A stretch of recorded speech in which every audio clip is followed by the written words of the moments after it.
Next हम करते हैं सीएनएस और स्किन के एमसीक्यूज़। सबसे पहले वो कह रहे हैं कि इन 19 ईयर्स ओल्ड वुमेन क्या हो रहा है, उसके एब्डोमिनल सीटी स्कैन में हमें क्या मिल रहा है, एडनेक्सल मास मिल रहा है जो कि सॉलिड है और सर्कमस्क्राइब्ड है। अब इसमें जो इंपॉर्टेंट चीज़ आ रही है डायग्नोसिस में वो है इसके ये वाले सारे सेल्स, ठीक है। क्या है उनमें, प्रिमिटिव मेसेनकाइमल सेल्स हैं, कार्टिलेज है, muscle, foci of neuro epithelial differentiation. तो अब डायग्नोसिस क्या होगा, ठीक है। तो actually this is actually what कि एडनेक्सल मास है, मींस यूट्रस के इर्द गिर्द कोई मास बना हुआ है, ठीक है। यूट्रस के जो इर्द गिर्द के स्ट्रक्चर्स हैं वहाँ पे कोई मास बना हुआ है, means there is kind of some tumour, ठीक है। और वो ट्यूमर जो है जिसमें आपको बहुत से कंपोनेंट्स मिल रहे हैं, एक्टोडर्म के, मेसोडर्म के, इंडोडर्म के, ठीक है, तीनों के, वो क्या होता है, टेराटोमा होता है, ठीक है। तो इमेच्योर टेराटोमा जो है ना ये होगा क्योंकि इसमें प्रिमिटिव सेल्स हैं सारे, ठीक है। उसके बाद आता है 15 years old boy with no sexual maturation is found to have papilledema, enlarged sella, and fine calcifications above the sella on the skull X-ray। तो ये क्या होगा, तो ये आपको क्या मिल रहा है, ये कुछ ऐसा मिल रहा है ना कि जो एक्चुअली सेला के अंदर है, सेला के अंदर आपको क्या मिल रहा है कि कैल्सिफिकेशंस मिल रही हैं, इनलार्ज सेला मिल रहा है। और उस सेला की वजह से वो जो वहाँ पे इनलार्ज्ड वहाँ पे कुछ ट्यूमर बना हुआ है जिसकी वजह से उसने कंप्रेस किया है हमारे मतलब सेला वाला कौन सा रीजन होता है जहाँ पे हमारा पिट्यूटरी ग्लैंड होता है ना, और वहीं पे ऑप्टिक क्याज़्मा होता है। तो अगर वहाँ पे ऑब्वियसली ट्यूमर बना होगा तो वो हमारी ऑप्टिक नर्व को भी डैमेज करेगा जिसकी वजह से वहाँ पे पेपिलिडेमा होगा पेशेंट को, ठीक है। तो अब ये मेनिंजियोमा होगा नहीं, ये पिट्यूटरी का कोई ट्यूमर होगा, ठीक है। और इसमें जो पिट्यूटरी का ट्यूमर यहाँ पे आएगा वो कौन सा होगा, क्रेनियोफ्रेंजियोमा होगा, ठीक है, क्रेनियोफ्रेंजियोमा होगा। और इन्होंने एडिनोमा ऑफ द पिट्यूटरी भी कहा हुआ है और क्रेनियोफ्रेंजियोमा भी कहा हुआ है ना। अब हमें समझ नहीं आ रही कि इनमें से कौन सा होगा, तो फिर हमने क्या देखना है उसमें कि जो एडिनोमा होगा ना, this is actually some kind of benign tumour, तो बिनाइन है, उसने इर्द गिर्द के स्ट्रक्चर्स को इतना मेटास्टेसिस में इन्वॉल्व नहीं किया होगा। लेकिन जो क्रेनियोफ्रेंजियोमा है it is actually metastatic tumour, slowly growing tumour होता है, इर्द गिर्द के स्ट्रक्चर्स को भी इन्वॉल्व कर रहा होता है, ठीक है। तो इस वजह से यहाँ पे हमें समझ आ रही है कि एक्चुअली एक तो वहाँ पर प्रॉब्लम है लोकलाइज्ड एरिया में, और दूसरा ये है कि पेपिलिडेमा भी हुआ है, मीन्स दैट उसने ऑप्टिक नर्व को भी इन्वॉल्व किया है, वहाँ तक फैला हुआ है, ठीक है। So this will be the craniopharyngioma, not the adenoma of the pituitary, ठीक है। Patient has had since birth a single large red, blue और port wine discoloration of the skin on the face. The lesion कौन सी होगी, port wine discolour. देखें कि सबसे पहले तो उसको बर्थ मतलब जब वो पैदा हुआ था बच्चा तब से उसको एक रेड कलर का जो है, रेड ब्लू कलर का जो है ना, पोर्ट वाइन सी डिस्कलरेशन स्किन पे हुई हुई है, ठीक है। सो आपको पता है कि ये हमारा क्या होता है, जिसमें एक्चुअली पोर्ट वाइन होती है, एक वाइन का कलर होता है, ठीक है, वाइन होती है एक वो एक्चुअली आई थिंक पोर्टुगल की होती है। तो इस वजह से उसको कहते हैं कि उसका कलर ना थोड़ा ऐसे रेड रेड सा पिंकिश सा होता है, तो इस वजह से इसको पोर्ट वाइन कहते हैं इस कलर को ना।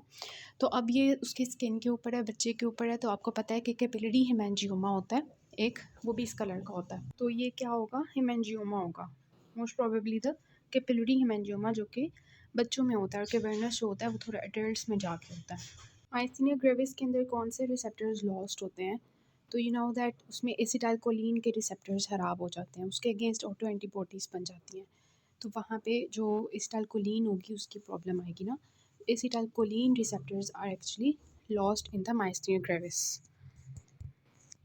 फिर आता है कि कंजेनिटल कैरेक्टरिस्टिक फ़ीचर क्या है, कंजेनिटल ए गैंग्लियोनिक मेगाकोलोन का। तो इसमें होता क्या है कि जो हमारा जो होता है ना सिग्मोइड कोलॉन वाला रीजन, वहाँ पे मोस्टली क्या होता है कि कुछ ऐसे गैंग्लियन के सेल्स होते हैं, नर्व सेल्स होते हैं जो कि एब्सेंट होते हैं कंजेनिटली ना। उसकी वजह से क्या होता है कि उनका वो वाला रीजन जो होता है ना वो थोड़ा सा इनलार्ज कर जाता है because of the absent nerve impulses, there is no peristalsis, there is no any contraction there. तो उसकी वजह से क्या होता है कि कंजेनिटल ए गैंग्लियोनिक मेगाकोलोन होता है। तो इसमें क्या होगा, ए गैंग्लियोनोसिस होगी of the distal portion of the intestine, means that कि जो बिल्कुल डिस्टल पोर्शन होगा जहाँ पे हमारा रेक्टम स्टार्ट हो रहा होगा, सिग्मोइड कोलॉन वाला रीजन होगा, वहाँ पे जो है गैंग्लियन सेल्स नहीं होते, नर्व सेल्स एब्सेंट होते हैं, because of that there is the presence of megacolon there, ठीक है। तो ये इसका होता है प्रॉब्लम, ठीक है। उसके बाद आता है कि which of the following responses is false regarding मेड्यूलोब्लास्टोमा।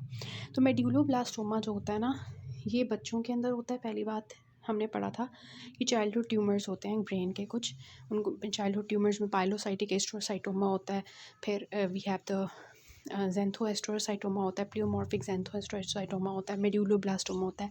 ये बच्चों के ट्यूमर्स होते हैं और ये मोस्टली मेड्यूलोब्लास्टोमा से आपको समझ आ रही है कि कोई ब्रेन स्टेम के पास जो सेरिबेलम का रीजन होगा ना, वहाँ पे ही प्रेजेंट होता है। ठीक है। और डिस्मोप्लेजिया इसमें होता है, हाईली मेलिग्नेंट होता है ये, और रेडियो सेंसिटिव होता है। ये सारे इसके फीचर्स हैं। मेड्यूलोब्लास्टोमा का एक आपको कैरेक्टरिस्टिक चीज़ याद होगी, इसमें स्मॉल ब्लू सेल्स होते हैं और वही इसके कैरेक्टरिस्टिक होते हैं, स्मॉल ब्लू सेल्स। ठीक है। तो ये वो वाला मेड्यूलोब्लास्टोमा है। और इसमें एक्चुअली क्या है कि वी हैव द, ये सेरिब्रम के अंदर नहीं होता, this is actually present near the brain stem. ठीक है। सो सेरिबेलम के अंदर होता है ये। सो this will not be the answer, तो इसका बी आंसर होगा, false regarding this. A tumor was found to be attached to the dura membrane during surgery. Its histopathological examination shows that it is composed of elongated cells with scattered pneumoma bodies. तो meningioma की जो characteristic चीज़ें होती हैं वो ये होती हैं कि ये हमारे ड्यूरा के साथ अटैच होता है। ये पास्ट पेपर्स अगर आपने सॉल्व किए हैं तो ये ट्यूमर बार बार इसमें इसका क्वेश्चन आया हुआ है कि ड्यूरा के साथ हमें एक ट्यूमर सा मैस मिला, ड्यूरा के साथ अटैच था। ठीक है। और मेनिंजियोमा का आपको ये भी पता है कि इसमें क्या होते हैं, सिमोमा बॉडीज़ होती हैं। ठीक है। सो ये इसका आंसर होगा। Then we have the skin से MCQ आया हुआ है। तो इसमें देखें कि which of the following is pre malignant condition of the skin. तो प्री मेलिग्नेंट कंडीशन, सबसे पहले तो आपको पता होना चाहिए कि कौन से स्किन के कैंसर्स होते हैं। मोस्टली बेसल सेल कार्सिनोमा होता है, स्क्वेमस होता है, मेलानोमा होता है। ठीक है। अब उसमें से जो प्री मेलिग्नेंट कंडीशन होती है वो, अगर हमने पैथोमा के लेक्चर्स आपने लिए हैं और वहाँ से अगर पढ़ा भी है तो आपको पता होना चाहिए कि स्क्वेमस सेल कार्सिनोमा जो होता है ना, उसकी प्री मेलिग्नेंट कंडीशन होती है एक एक्टिनिक केरेटोसिस। मोस्टली आपको ये जो लोअर लिप का रीजन होता है वहाँ पे एक्टिनिक केरेटोसिस हो जाती है कि वहाँ पे क्या होता है कि थोड़ा सा ना रेस सा एरिया बन जाता है और it leads to the formation of squamous cell carcinoma. और मोस्ट प्रोबेबली ज़्यादातर जो ये होता है ये कहाँ पे होता है, लोअर लिप के ऊपर। ठीक है। तो एक्टिनिक केरेटोसिस होगा। डिस्प्लास्टिक नेविस जो है ये एक्चुअली डिस्प्लेजिया हो गया हुआ है इसमें नेविस के अंदर। ठीक है। और ये नेवस है। ठीक है। उसके बाद सेबोरिक केरेटोसिस है। सेबोरिक केरेटोसिस का आपको पता होगा, वो कॉइन शेप लीजन बन जाती है ऊपर और इस तरह से उसके अंदर सूडोसिस्ट्स होते हैं। ठीक है। और इसमें ये कैंसर के साथ एसोसिएटेड होता है। अगर ये बहुत ज़्यादा एकदम से बन जाए तो इससे हमें लगेगा कि कोई गैस्ट्रिक कार्सिनोमा एसोसिएटेड है। ठीक है। और एकेंथोसिस नाइग्रिकेंस जो होता है, इसमें आपको बहुत ज़्यादा मतलब कहते हैं कि एपिथेलियल प्रोलिफरेशन शुरू हो जाती है। ठीक है। इसको मेकोंथेसिस कहते हैं और ब्लैकिश कलर की स्किन हो जाना शुरू हो जाती है। और मोस्ट प्रोबेबली कहाँ पे होता है, हमारी जो एक्सिला के रीजन होता है वहाँ पर, और ग्रोइन का रीजन, वहाँ पे ब्लैकिश स्किन हो जाती है सारी। ठीक है। तो इन सब में से जो प्री मेलिग्नेंट कंडीशन है मोस्ट प्रोबेबली वो क्या होती है, एक्टिनिक केरेटोसिस होती है, which leads to the squamous cell carcinoma. ठीक है। Lab investigations of the CSF obtained from the child to 2 years of age, जिसको फीवर है, headache, vomiting, neck rigidity, acute pyogenic meningitis है। तो अब आपने ये देखना है कि 2 years ऑफ एज में किसको क्या होता है ना। तो ई कोलाई जो होता है वो आपका होता है न्यूनेट्स के अंदर ना, और जो स्टेफ ऑरियस है दैट एज सच वो नहीं होता। हेमोफिलस जो होता है ये मोस्टली आपके चिल्ड्रन में होता है। ठीक है। और स्टेफ ऑरियस जो है ये हो गया ग्रुप बी स्ट्रेप्टोकोकाई है। ये ग्रुप बी स्ट्रेप्टोकोकाई भी न्यूनेट्स में होता है। ठीक है। ये जो स्ट्रेप निमोनिया होता है ना, ये मोस्टली आपके जो ओल्ड एज में जाके होता है। तो इसका आंसर जो है ना वो क्या होना चाहिए, तो इसमें ये देखना है हमने कि हीमोफिलस जो होता है ना, ये एक्चुअली आपके होता है जो होते हैं आपके बहुत अनवैक्सीनेटेड जो बच्चे होते हैं ना, उनके अंदर हीमोफिलस इन्फ्लुएंजा होता है। ठीक है। उसके बाद जो स्टेप निमोनिया है ना, इसको हम कंसिडर कर सकते हैं क्योंकि ये ना अडल्ट्स में भी होता है और एल्डरली लोगों में भी होता है। ठीक है। स्टेफ ऑरियस तो एज सच जो है ना ये इतना कॉज नहीं करता ना, मतलब ये इन्वॉल्व नहीं होता इनमें। और ग्रुप बी स्ट्रेप्टोकोकाई है, ई कोलाई है, लिस्टीरिया है, ये AEL जो है ना ये नियोनेट्स में होते हैं, जो भी बच्चे पैदा हुए हैं ना उनके अंदर। तो ऐसा जिसका जो आंसर बनता है ना वो नेज़ीरिया मेनिनजाइटिस होता है, जो बच्चों के अंदर होता है और इस तरह की टीनेजर्स में होता है। लेकिन यहाँ पे क्योंकि नेज़ीरिया मेनिनजाइटिस नहीं है तो आप स्ट्रेप निमोनिया को ही करोगे, ठीक है। स्ट्रेप निमोनिया जो है ये एडल्ट्स में होता है और बूढ़े लोगों में होता है, ठीक है। जो the following is truly characteristic of the meningioma. तो मेनिनजियोमा में क्या होता है ट्रूली कैरेक्टरिस्टिक, इसका क्या है, इंट्रासेरिब्रल ट्यूमर है, tumour cells arranged in a rosette pattern, origin of the tumor cells in the arachnoid matter, Friedreich appearance, multiple areas of the necrosis and hemorrhages within the tumor। तो उसकी characteristic बतानी है ना हमने, करेक्टरिस्टिक। तो characteristic इसकी नहीं है ये बाकी चीज़ें के। फ्राइडेक अपीयरेंस आपको लिगोडेंड्रोग्लायोमा में मिलता है, ठीक है। मैंने इस तरह से याद किया कि ओ के अंदर जो है ना फ्राइडेक अपीयरेंस हुई भी है, ठीक है। तो tumour cells arrange in rosette pattern नहीं, ये बहुत से ऐसे ट्यूमर्स होते हैं जिसमें रोजेट पैटर्न उन्होंने बनाया होता है, तो it is not the characteristic. और सेरिब्रल इंट्रासेरिब्रल ट्यूमर तो बहुत से होते हैं, ठीक है। फिर फ्राइडेक अपीयरेंस भी नहीं है, नेक्रोसिस हेमरेजेस भी नहीं है, लेकिन ये है कि ये एरेक्नॉइड मैटर में अराइज करता है। और बिल्कुल देखें एरेक्नॉइड मैटर में अराइज करता है और अटैच टू द ड्यूरा होता है, तो ये इसकी कैरेक्टरिस्टिक होती है मेनिनजियोमा की, ठीक है। विच of the following is diagnostic feature of the acute pyogenic meningitis. तो क्या होगा, प्रोटीन कम हुई होती है, नहीं ज़्यादा हुई होती है, ग्लूकोज कम हुआ होता है जब भी बैक्टीरिया आते हैं। क्लियर ट्रांसपेरेंट CSF होता है नहीं, हमारा जो CSF होता है वो क्लाउडी हुआ होता है because of the presence of bacteria in pus, ठीक है। Increase number of lymphocytes increase होते हैं नहीं, ज़्यादातर न्यूट्रोफिल्स इंक्रीज होते हैं हमारे जो ये होते हैं पायोजेनिक मेनिनजाइटिस में। ग्राम नेगेटिव कॉक्साई और ग्राम स्टेन स्मीयर ऑफ CSF में हमें ऑर्गेनिजम्स मिलते हैं, तो ये बात आपका ठीक है इसमें, ठीक है, ये बात ठीक होगी इसकी। अच्छा, बायोप्सी में हमें क्या, skin lesion reveals tumour foci arranged like world map with peripheral palisading, ठीक है। तो ये क्या होगा, which will be the diagnosis. तो ये आपका स्किन के चैप्टर में से लिया हुआ है इन्होंने, ठीक है। और स्किन के चैप्टर में आपको याद है हमने जब वो पैथोमा से डिस्कस किया था बेसल सेल कार्सिनोमा, तो उसमें हमने देखा था कि इस तरह से हमारे जो हैं वो पेरिफ्री में सेल्स थे और सेंटर में सेल्स थे। जो पेरिफ्री में सेल्स थे उन्होंने ऐसे जो है लाइन की फॉर्म में जो है ना जमा हुए थे, और उसको हम कहते थे कि ये करेक्टरिस्टिक है palisading arrangement of the cells in the basal cell carcinoma, ठीक है। तो ये वहाँ से पैथोमा से ये MCQ लिया हुआ है इन्होंने स्किन के चैप्टर में से। विच of the following carries a very poor prognosis. तो वेरी पुअर प्रोग्नोसिस किसका होगा, आपको याद है हमने डिस्कस किया था कि जो हमारे होते हैं एंड एस्ट्रोसाइटोमास, ठीक है, उनके 3 ग्रेड्स होते हैं, ग्रेड 1 होता है, ग्रेड 2 होता है, ग्रेड 3 होता है, ठीक है। ग्रेड 1 जो होता है उसमें मोस्टली वो डिफ्यूज़ होता है, उसको डिफ्यूज़ एस्ट्रोसाइटोमा कहते हैं। ग्रेड 2 जो होता है उसमें एनाप्लास्टिक एस्ट्रोसाइटोमा होता है। जो ग्रेड 3 होता है ना उसको हम कहते हैं ग्लायोब्लास्टोमा मल्टीफॉर्म, ठीक है। ये ग्रेड इसका होता है 3rd वाला, 4th वाला, सॉरी, इसको ना 1 वाला ग्रेड कोई भी नहीं होता उसमें, 1 वाला में बिल्कुल वो इतना नॉर्मल होता है तकरीबन। जो ग्रेड 4 होता है ना उसका ग्लायोब्लास्टोमा मल्टीफॉर्म, ठीक है, वो होता है जिसमें यहाँ पे बहुत ज़्यादा नेक्रोसिस मिलती है, बहुत ज़्यादा हेमरेजेस मिलते हैं, और जो सेल्स होते हैं वो सही वाले मैलिग्नेंट किस्म के होते हैं। तो ये आपको किस में मिलता है, ग्लायोब्लास्टोमा मल्टीफॉर्म, और इसका प्रोग्नोसिस जो होता है वो बहुत ज़्यादा पुअर होता है। Elderly man presents with a loss of memory for the recent events. He frequently forgets names of his spouse and grandchildren. He often loses his way while driving to the familiar location. Which of the following is the most probably suffering from? ठीक है, तो जो है इसका क्या होगा, आपको पता है कि मोस्ट कॉमन डिजीज़ जिसकी वजह से मेमोरी लॉस होती है और एल्डरली लोगों में होती है, दैट इज़ अल्जाइमर्स डिजीज़, ठीक है। तो हमने पढ़ा हुआ है इसके बारे में। 4 years old boy presented with a posterior fossa tumor.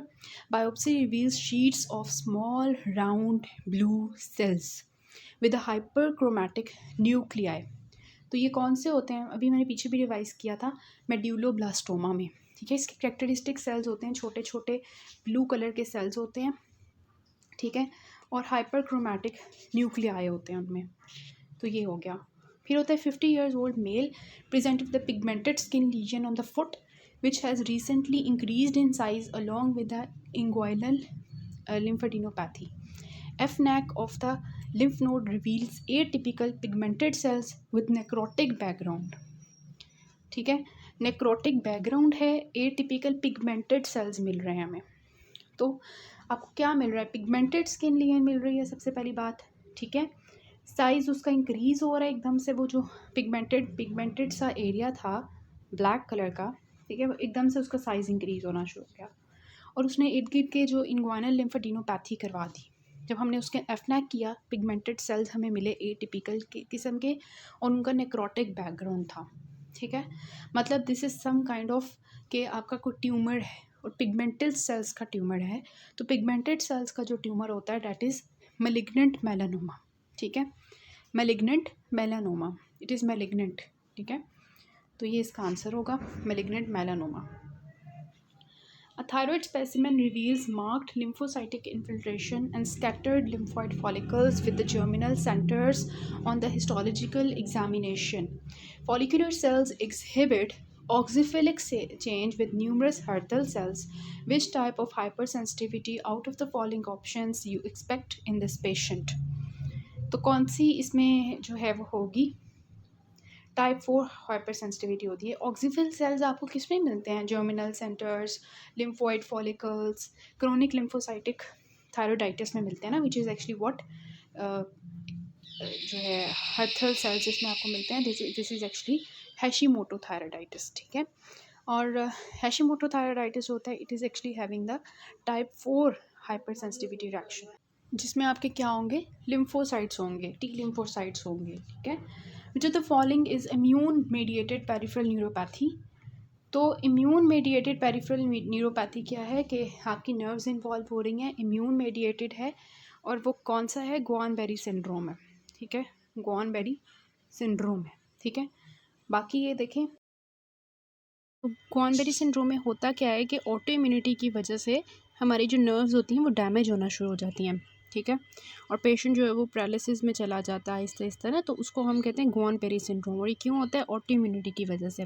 तो उन्होंने यही पूछा है कि इसमें एक्चुअली क्या होता है कि it is actually the immune mediated peripheral neuropathy known as the Guillain Barre syndrome. फिर आता है कि 65 ईयर्स ओल्ड मैन है, उसको क्या है? स्मॉल स्केली एरिथमेटस लीजन है, कहाँ पे? हेलिक्स पे, ठीक है, helix of his left ear. जब हमने बायोप्सी की तो उसमें हमें क्या मिला? डीजेनरेशन मिली डर्मल कोलेजन की along with the atypia of the squamous epithelial cells. Means there is something, the squamous epithelial cells में कोई कैंसर टाइप चल रहा है या चलने वाला है, डिस्प्लेजिया हुआ है, तो उसकी बात की जा रही है, ठीक है।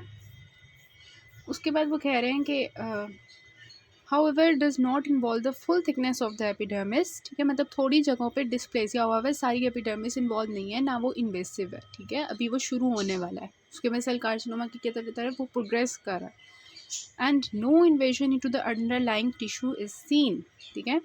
तो which of the following is the most likely diagnosis? तो आपको मैंने पहले भी बताया था कि स्क्वेमस सेल कार्सिनोमा जो है वो उसकी जो प्री मेलिग्नेंट लीजन होती है वो एक्टिनिक केराटोसिस होती है, तो ये वो वाला होगा, ठीक है। ये जो होता है ना केराटोएकेंथोमा, ये भी एक्चुअली स्क्वेमस सेल कार्सिनोमा की तरफ जाने वाला एक लीजन होती है, लेकिन ये वेल डिफरेंशिएटेड होती है। जो होती है ना एक्टिनिक केराटोसिस, ठीक है, इसमें क्या होता है? इसमें भी have the hyperkeratotic scaly plaque, जो कि हमें फेस, बैक और नेक पे मिलता है, और ये आपके पेथोमा में से लिया हुआ है सारा। तो ये क्या हो रहा है कि आपका एक्टिनिक केराटोसिस होगा, ठीक है। फिर होता है 44 ईयर्स ओल्ड वुमेन है, उसको न्यू ऑनसेट सीजर्स हैं along with increasing frequency of severe headaches. Medical history is otherwise unremarkable, physical examination finds the bilateral neurological defects, ठीक है। जब हमने देखा तो large ill defined necrotic mass हमें मिल रहा था right and left cerebral cortex में। हिस्टोलॉजिकल सेक्शन सब हमने लिए तो hypercellular tumour, pseudopalisading tumour along the large areas of the serpentine necrosis, marked vascular endoneural proliferation is present, numerous atypical nuclei and mitosis are seen, ठीक है। तो ये आपने पेज नंबर 188 जो है ना पैथोमा का खोलेना है, वहाँ पे मैंने आपको बताया था ग्लायोब्लास्टोमा मल्टीफॉर्म होता है। पहले भी हमने इसके बारे में देखा कि ये ग्रेड 4 होता है ऑफ योर एस्ट्रोसाइटोमा। इसमें होता क्या है, इसमें मोस्ट इंपॉर्टेंट चीज़ इसकी ये होती है बटरफ्लाई लीजन होती है। दोनों ये जो है सेरिब्रल हेमिस्फेयर्स को दोनों साइड से इन्वॉल्व करता है। सूडोपेलिसेडिंग यहाँ पे हमें जो है मिल रही होती है, सूडोपेलिसेडिंग, ठीक है, जिसमें हमारे ट्यूमर सेल्स जो होते हैं वो नेक्रोसिस के इर्द गिर्द जो है जमा हुए होते हैं। नेक्रोसिस का एक सेंटर होता है, उसके गिर्द हमारे जो ट्यूमर्स होते हैं सेल्स वो सूडोपेलिसेटिंग अरेंजमेंट बना के रखते हैं, ठीक है। और एंडोथीरियल सेल्स की प्रोलिफ्रेशन करते हैं, मीन्स के ब्लड वेसल्स की ये प्रोलिफ्रेशन कर रहे होते हैं वहाँ पर, और G-FAP पॉजिटिव होते हैं, इनका पुअर प्रोग्नोसिस होता है, ठीक है। यही इनकी चीज़ें यहाँ पर लिखी होंगी, आपको नज़र आ रही हैं कि पेशेंट जो है उसको अभी अभी सीजर स्टार्ट हो गए हैं, एकदम से सीवियर हेडेक है, और फिजिकल एग्जामिनेशन पे बायलेटरल न्यूरोलॉजिकल डिफेक्ट्स आ रहे हैं, large ill defined necrotic mess है and involves the both right and left cerebral cortex, ठीक है, जो जैसे कि हमने देखा तो दोनों सेरिब्रल कॉर्टेक्स के इन्वॉल्व करता है और बटरफ्लाई लीगन बनाता है, ठीक है। और हाइपर सेलुलर ट्यूमर है, सूडोपेलिसेडिंग है, ठीक है। और क्या हो रहा है अराउंड द सर्पेंटाइन नेक्रोसिस, और वेस्कुलर एंडोन्यूरल प्रोलिफरेशन भी हो रही है, एटिपिया भी है, माइटोसिस भी है। तो ये कौन से ग्रेड में जाएगा, ग्रेड 4 में, ठीक है। फिर आता है 24 years old women presents with a fever, multiple skin lesions that developed soon after she took in oral sulfonamides for the UTIs, ठीक है। फिर क्या हुआ कि फिजिकल एग्जामिनेशन पे हमें क्या मिला कि red macules and pale vesicular centres मिले, ब्लिस्टरिंग लीनियंस मिली डेट इन्वॉल्व हर कंजक्टाइवा ओरल म्यूकोसा, मतलब किसी ड्रग लेने की वजह से उसकी स्किन के ऊपर ओवरऑल जो है वो इस तरह के साइंस आना शुरू हो गए हैं। बायोप्सी जब हमने स्किन लीजेंस की करवाई तो वहाँ पे एपिडर्मल स्पॉन्जियोसिस जो है वो हमें नज़र आई, ठीक है। तो नेक्रोसिस मिली, डर्मल वेस्कुलाइटिस मिला, एडिमा मिला। तो ये क्या होगा, स्टीवन जॉनसन सिंड्रोम होगा। ये आपने आई के चैप्टर में, आई के जो ऑफ्थेल्मोलॉजी की बुक है उसमें भी आपने स्टीवन जॉनसन सिंड्रोम का पेशेंट देखा होगा, कंजक्टिवाइटिस के साथ आ रहा होता है और ड्रग की हिस्ट्री होती है मोस्टली सल्फोनामाइड्स की, ठीक है, और उसके रिजल्ट में ही होता है। फिर होता है 38 years old women presents with increasing frequency of severe headaches. Previous day she had a seizure that lasted several minutes. Her past medical history is otherwise unremarkable and she has no previous history of seizure activity. She has admitted to the hospital and a CT scan of her head finds 2 centimeter mass attached to dura, ठीक है। ये आपको याद आ गया होगा कौन सा है। Which of the following histological changes is most likely to be seen in the biopsy specimen taken from this tumor, ठीक है।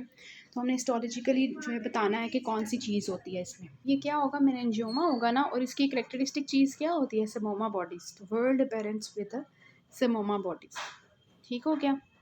फ्राइडे का पेरेंट्स किस में मिलती है, ओलिगोडेंड्रोग्लायोमा के अंदर। ये वाली एंडोथेलियल प्रोलिफरेशन किस में मिल रही थी, ग्लायोब्लास्टोमा मल्टीफॉर्म में, ठीक है।